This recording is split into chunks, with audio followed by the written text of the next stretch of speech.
Если допустить, что древние артефакты из сокровищниц правителей и тайников магов постепенно попали в запасники музеев, сложно представить, что современные правители были полностью не в курсе существования древних цивилизаций Земли.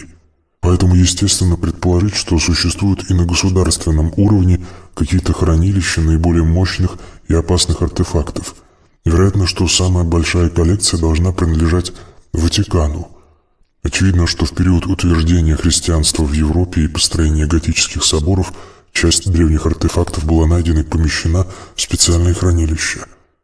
Возможно, сначала христианские епископы и пытались уничтожать наследие языческих времен, но впоследствии, в период раннего Средневековья, координаторы уже явно разобрались в данном вопросе и стали коллекционировать все, что уцелело. К моменту колонизации Нового Света папской курии, штаб католицизма, уже было понятно, где и что следует искать. Можно предположить, что именно Ватикан обладает самой полной и большой коллекцией древних артефактов. В запасниках музеев можно обнаружить весьма странные вещи, которые никогда не попадают в экспозицию.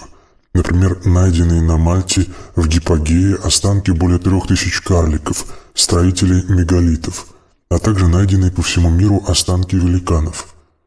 В наше время получила некоторую огласку странная история портрета, написанного неизвестным художником в XVI веке.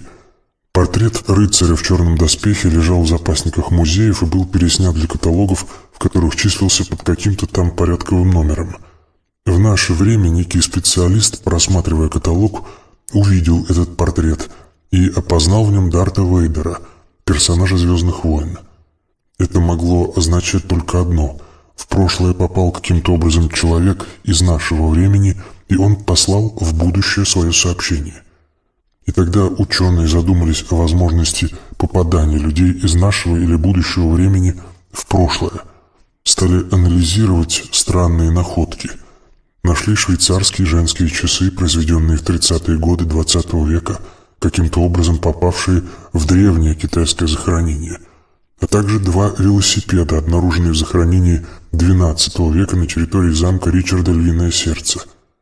Сначала подумали, что это подделка и современная мистификация, но потом выяснили, что велосипеды были произведены в средние века из стали от доспехов.